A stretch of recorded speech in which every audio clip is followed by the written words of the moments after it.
초보 부모님들은 다 100% 맞아, 하는 100%. 고민이에요, 이거는. 왜 이렇게 다들 이렇게 주무죠? 너무 신기한 게 저희 둘째도 때가 셋 중에 가장 많이 썼어요. 경고랑 협박은 달라요. 셋, 둘, 하나. 다음 사연 넘어가겠습니다. 뒤집기 지옥. 안녕하세요 선생님들, 저는 뒤집기 지옥에 빠진 4개월 초보맘입니다. 엎드려 자는 아이 계속해서 눕혀줘야 할지 너무 고민이 됩니다. 그냥 넘기기 어려운 걱정거리라 사연으로 보내봅니다. 잠결에 바닥에 코를 박기도 하고 도리도리를 하다가 힘들어하기도 합니다. 그리고 몇 번은 돌아 눕힐 때 잠에서 깨어 1시간을 넘게 울기도 합니다. 아이고. 그래서 웬만하면 잘 때 건드리고 싶지 않은데요. 영유아 돌연사, 질식이 가장 걱정이 되고요. 흔히들 이맘때쯤 불침번으로 아기가 뒤집을 때마다 돌아 눕혀준다고 하는데, 어떤 사람들은 그냥 엎드려 자게 둔다고도 하고, 며칠 전부터는 체력도 떨어져 자느라 아기 소리를 잘 못 들어 걱정입니다. 네네네. 어떻게 하면 좋을지 두 선생님께서 도와주세요. 네. 아니, 뒤집기 시작하는 초보 부모님들은 다 100% 맞아, 하는 100%. 고민이에요, 이거는. 근데 이게 그냥 뒤집으면 그냥 자면 되는 거 아니야? 이렇게 생각을 하실 수도 있는데, 이 영상을 보면은 좀 다른 생각을 드실 거예요. 얘가 누워서 자고 있어. 도리도리 한다, 도리도리. 발동 걸렸다. 뒤집어! 발동 했었어요. 걸렸다. 아이고. 뒤집었어. 내가 하필이면 또 이렇게 베개 옆에 뒤집는다? 팔 짧은 거 너무 귀엽다. 계속 이렇게. 여러분, 저 둘째 낳아야 될까요? 아니야. 아니래. 아니래. 멈춰. 이거 낮잠 잘 때인가 보다. 아우. 이것도 자는 거예요, 여러분. 잘 자는 자면서- 거죠? 잘 자는 거예요. 네. 근데 그냥 뒤집어서 옆으로 보면 되는데 이렇게 코 박고 자는. 애기가 아까도 그렇고 이렇게 코 박고 코를 자는 박고 도리도리를 하네. 이게 걱정이 되신다는 거죠, 그죠? 충분히 걱정되실 것 같아요. 뭐 어머니께서 말씀을 하셨지만 이 영아 돌연사 때문에 이제 신생아들, 특히 목을 가누지 못하는 신생아들은 엎어서 재우면 안 된다라고 부모님들이 너무 교육을 잘 받으시고 계신 거죠. 이제 돌 전에 아이가 평소에 건강했던 아무 의학적인 문제가 없는 아이가 수면 도중에 급사하는 거를 말해요. 옛날에 저는 이제 나쁜 케이스들을 많이 본 네. 사람이잖아요. 그러니까 네. 저희 애가 너무 곤히 자고 있으면 막 코에 손을 대봤다. 저도. 숨 쉬는지 이렇게 들어보고 막. 그리고 엎드려서 자면 등에 등에다가 손 손 대보고. 대보고 등에 숨 손 쉬는지 걱정되는 마음은 충분히 공감돼요. 하지만 아이가 이렇게 스스로 뒤집은 거잖아요. 그런 경우는 부모님께서 똑바로 눕히실 필요는 없습니다. 그냥 주무세요. 괜찮아요. 끝이에요? 아니, 아까 제가 말씀드린 그 100명이라고 말씀드렸잖아요. 영아 돌연사 증후군으로 이제 사망한 아이들 대부분은 거의 90% 이상은 이제 목을 잘 가누지 못하는 4개월 이전의 아이들에게서 발생을 많이 하고요. 그러니까 뒤집기 하기 전 애들에서 더 많이 나타난다는 거죠. 단순히 엎어서 잔 것만으로 영아 돌연사 증후군이 생길 확률은 굉장히 떨어집니다. 그 대신 신경 써야 되는 건 뭐다? 안전한 수면 환경을 조성해 주는 거. 매트리스도 이제 아기가 뒤집어서 이렇게 코 박고 있을 때도 공간이 있어야 돼요. 그러려면 매트리스가 너무 푹신하면 안 됩니다. 그래서 아이용 매트리스는 대부분 좀 딱딱하잖아요. 이렇게 이런 데서 자도 돼? 할 정도로 딱딱하거든요. 또 인형이라든지 아까 있었던 베개라든지 그런 것들은 애가 뒤집기를 하는 순간 다 치워주셔야겠죠. 그래서 아이가 잘 때는 그냥 아무것도 없는 매트리스에 수면 조끼 입고 양말 신기고 애가 이렇게 막 돌아다니면서 자게끔 그렇게 해주시는 게 가장 좋습니다. 네.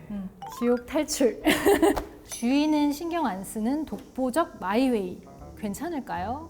캐나다에서 사연을 보내주셨어요. 네.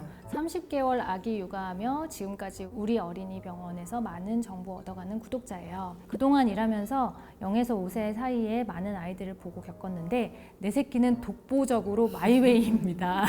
군중심리라고 하나요? 여기식 표현으로는 피어 프레셔는 1도 없고 앞에서 뭘 하든 본인 하고 싶은 것만 하고 안 하고 싶으면 안 하는 그런 지조 있는 아기예요.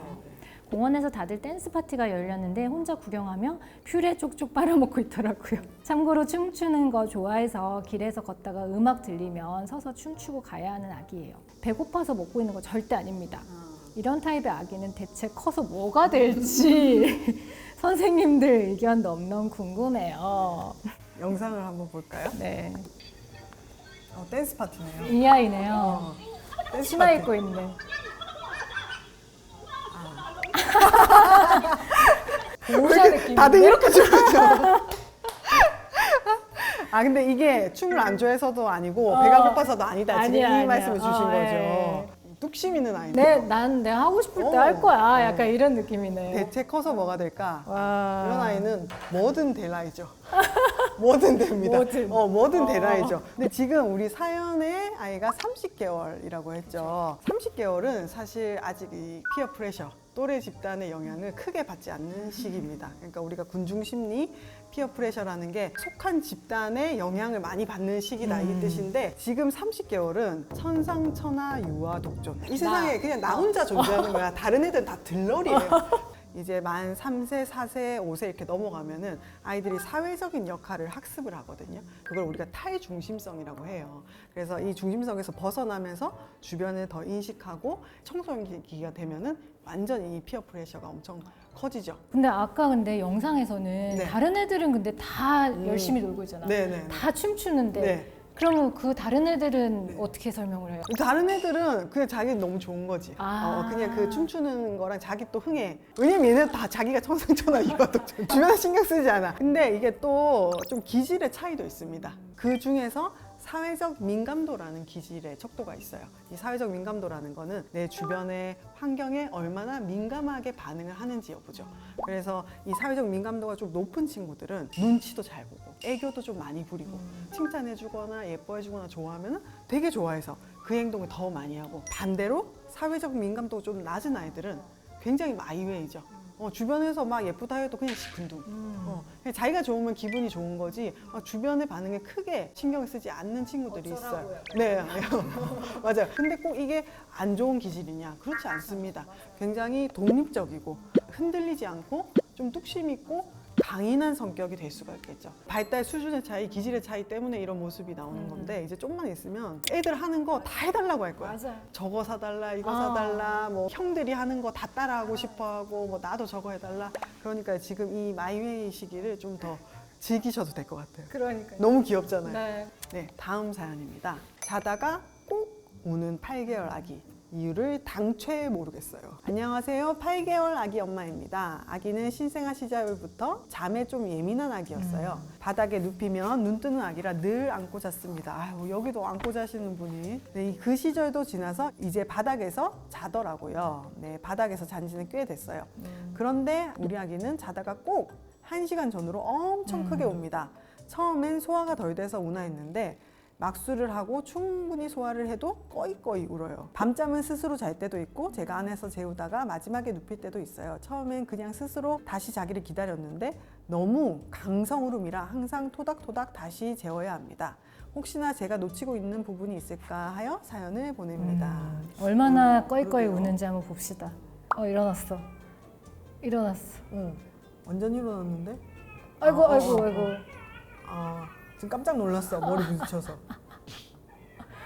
아유. 와, 진짜 이러고 진짜 여러분 2시간, 3시간씩 울어요. PTSD 같은 게 떠오르고 이제 겨우 그러면 이제 누워서 재우는 걸 하셨는데 이제 수면 교육은 끝도 없잖아요. 그 다음에 이제 수면 교육 산이 나타났죠. 자다가 우는 산. 이게 왜 그러냐? 이제 아이의 수면 패턴을 좀 이제 설명을 드리자면 우리 수면은 깊은 잠부터 시작하죠. 그래서 깊은 잠과 얕은 잠. 한 세트로 이룹니다. 이걸 한 수면 주기라고 해요. 이 수면 주기가 여러 번 반복되면서 이제 잠을 자게 되는데요. 이제 아이들은 이제 어른보다 이 수면 주기의 그 길이가 짧고 얕은 잠의 수면 주기가 더 길어요. 그러다 보니까 깊은 잠은 짧게 잔 다음에 그다음에 얕은 잠은 바로 올라온다는 거죠. 물론 이제 다음에 또 깊은 잠을 또 들어갑니다. 근데 얕은 잠으로 올라왔을 때 아이가 깰 수도 있어요. 수면 주기가 딱 50에서 60분. 여기 사연에 나와 있잖아요. 1시간 전후로. 이때 깨는 거예요. 네. 그러면 또 반문을 하실 수 있겠죠. 아니 이전에도 다 그럼 수면 주기가 짧아서 깼을 텐데 이전에는 왜 안 일어났어요? 왜 이렇게 안 울었어요? 라고 물어보실 수도 있잖아요. 뭐 근데 7, 8개월이면은 선생님 어떤 일이 일어날까요? 애가 갑자기 이도 막 나고 일어났는데 이가 좀 아파. 뭔가 짜증나. 막 엄마 이러고 우는 거예요. 그래서 이제 잘 자던 애가 이렇게 갑자기 깨게 되는 겁니다. 그러면 어떻게 해야 될까요? 버텨야죠.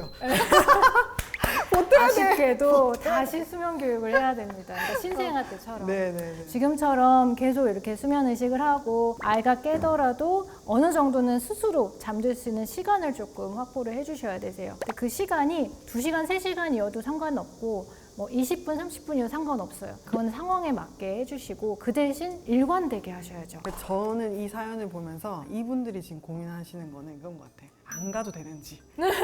분리수면을 했어. 7개월까지 안아 재웠어. 이제 좀 살만해. 근데 애가 울어. 저 안 가도 돼요, 선생님? 저 안 가도 되는 거예요? 얘 이렇게 우는데 괜찮은 거예요? 사실 그게 정말 궁금하거든요. 내가 가야 되는지 안 가야 되는지. 그러면 이제 저희 남편이 항상 저를 못 가게 말렸어요. 괜찮다.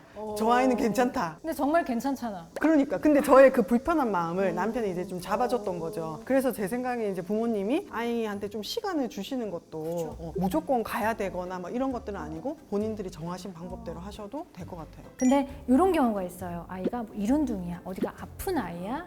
아니면은 아이가 이유식이나 뭐 수유량이 굉장히 떨어져서 성장 속도가 더딘 친구라든지 총수면 시간이 적어서 낮에도 잘 활동을 잘 안 하고 자꾸 처진다 이런 다른 증상이 있는데 이렇게 갑자기 깨는 거면은 또 다른 원인이 있어서 깨는 거일 수도 있으니까 그런 다른 증상들이 있으면은 이제 소아과 진료를 한번 보시는 걸 네. 추천드립니다. 너 여기 혼자 있을 거야? 너 엄마 간다? 많이 해보신 것 같은데. 그 공감. 때를 정말 잘 쓰는 아이라는데 이따 확인해 볼까요? 주저앉았어. 진짜 앉은 폼이 왜 이렇게? 아유, 세상 다 잃었어. 어떡해. 이것도 어떡해. 큰일 났다, 큰일 났어. 사연을 한번 읽어보겠습니다. 첫째는 45개월, 둘째는 27개월, 셋째는 3개월. 와. 박수 한번 새 아이 키우는 엄마입니다. 요즘 둘째가 때가 너무 심합니다. 등원할 때나 하원할 때나 나 안 가!를 외치며 길에 눕습니다. 와중에 첫째는 엄마 빨리 가자고 하고 셋째는 불편한지 매달려서 울고 그치 가만히 있어주지 않지. 머리가 멍해집니다. 그러다가 얼마 전 등원길 엘베 앞에서 또 그러길래 그럼 여기 혼자 있을 거야? 엄마랑 누나는 먼저 갈게 하면서 엘베를 탈지 않겠다는 둘째만 엘베 밖에 두고 문을 닫아보았습니다. 다시 바로 열린 버튼을 누르면 되겠지 했었는데 세상에 엘베가 1층으로 내려가는 거예요. 오 마이 갓. 둘째 찢어지는 울음소리가 들리고 급히 8층에 돌아가 보니 눈물, 콧물, 침 범벅이 돼서 달려오더라고요. 그날 이후 때를 쓰다가도 제가 여기 혼자 있을 거야? 엄마는 그럼 갈게 하면 기겁을 하고 울며 따라 들어옵니다. 효과는 좋은데 계속해서 이 방법을 써도 되는 걸까요? 유기불안? 이런 게 이미 생겼나? 생기게 될까 봐 걱정이 돼서 여쭤봅니다. 근데 너무 공감돼요. 그러니까 솔직히 고백하자면 제가 많이 썼던 방법이에요. 왜냐면 3명을 데리고 다녀야 되는데 이처럼 2명이 협조를 하지 않거든요. 이렇게 약간 협박 아닌 협박을 할 수밖에 없는 상황들이 좀 생겨요. 엄마 숫자 센다. 3, 2, 1. 이제 생각하셔야 될 거는 첫 번째로 이게 경고랑 협박은 달라요. 이제 경고는 미리 알려주는 거죠. 너가 이렇게 하지 않으면 어떤 결과가 올 거야. 그거를 미리 알려주고 아이한테 선택권을 주는 거죠. 그러면 자기가 선택을 하고 자기 행동에 자기가 책임이 집니다. 그러면은 이 아이한테 뭔가 우리가 교육을 할 수 있는 순간이 되는 거예요. 근데 협박은 뭐냐? 어떤 공포와 불안을 조성해서 이 아이가 부모가 원하는 행동을 할 수밖에 없게끔 만드는 거예요. 네. 그리고 이 아이가 배우는 게 뭐가 있을까 생각을 해봐야 돼요.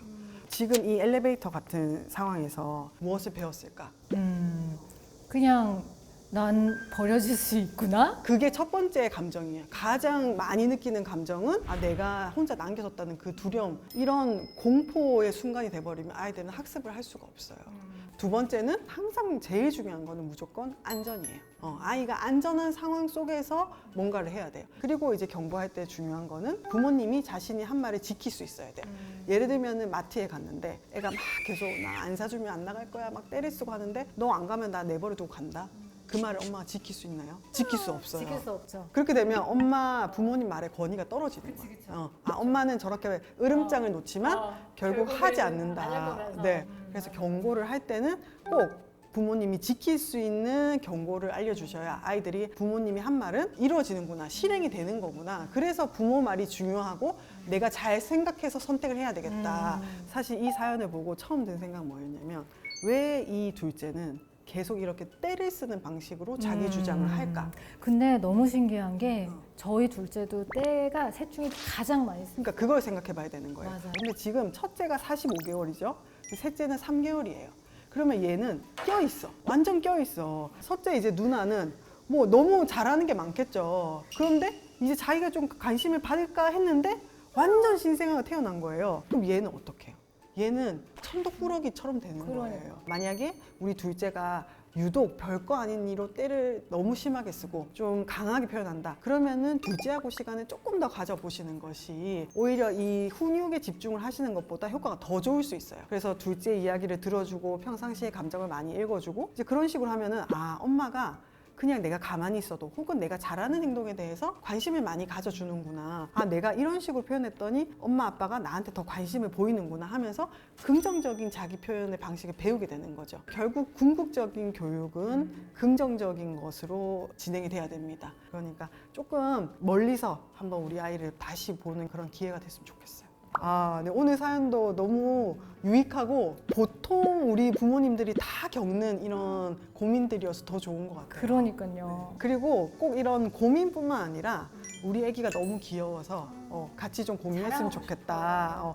이런 육아를 했더니 이런 방법을 했더니 그것도 괜찮다. 이거 너무 좋았어. 이런 것도 많이 공유해 주시면 좋을 것 좋네요. 같아요. 왜냐면 힘든 순간보다 저는 좋았던 순간이 훨씬 많이 기억이 나요. 그래서 그런 순간들을 같이 공유할 수 있는 그런 사소한 상담소가 됐으면 좋겠습니다. 네, 언제든지 메일을 써서 보내주시면 됩니다. 단 몇 가지 주의사항이 있죠. 네. 영상과 사진 이렇게만 봤기 때문에 의학 진료를 할 수는 없습니다. 뭐 아이가 뭐 어떤 진료를 받아야 되는 부분이 있거나 아니면은 검사를 받아야 되는 부분이 있으면은 저희가 이런 메일에는 답을 해드리기 좀 어려운 점 양해 부탁드리고요. 뭐 짧게라도 좋으니까 영상을 꼭 같이 보내주시면 좋을 것 같아요. 네, 그러면 다음 시간에 또 만나겠습니다. 안녕.